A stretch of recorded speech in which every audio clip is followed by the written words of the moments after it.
দেশের মানুষ নামাজ না পড়লেও যদি কেউ নবীকে কটূক্তি করে তার কলিজা ছিঁড়ে যায়, সে রাজপথে নেমে যায়।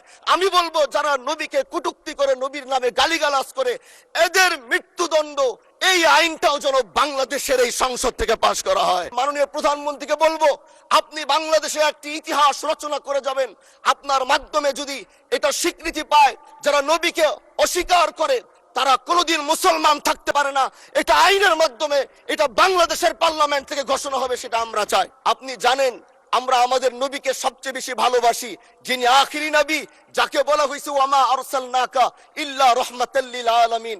আমরা বারবার দেখছি কিছুদিন পর পর কারা যেন কিভাবে এসে আল্লাহ নবীর শানে কটূক্তি করে, নবীকে নিয়ে অশ্লীল ভাষায় গালিগালাজ করে, নবীর শানে কটূক্তি করে। এই আন্দোলন, এই সংগ্রাম করতে গিয়ে আপনিও মাননীয় স্পিকার দেখেছেন, রাস্তাঘাটে আন্দোলন করতে গিয়ে কত মানুষ মৃত্যুবরণ করেছে। যদি একবার বাংলাদেশের আইনে, কারণ মুসলমান যদি আমাদের বাংলাদেশের পার্সেন্টেজ অনুযায়ী আমাদের অবশ্যই মুসলমানদের সংখ্যা এই দেশে অনেক বেশি। আমরা তো অন্য কিছু চাচ্ছি না। এই দেশের মানুষ নামাজ না পড়লেও যদি কেউ নবীকে কটূক্তি করে তার কলিজা ছিঁড়ে যায়, সে রাজপথে নেমে যায়। আমি বলবো যারা নবীকে কটূক্তি করে, নবীর নামে গালিগালাজ করে, এদের মৃত্যুদণ্ড এই আইনটাও যেন বাংলাদেশের এই সংসদ থেকে পাশ করা হয়।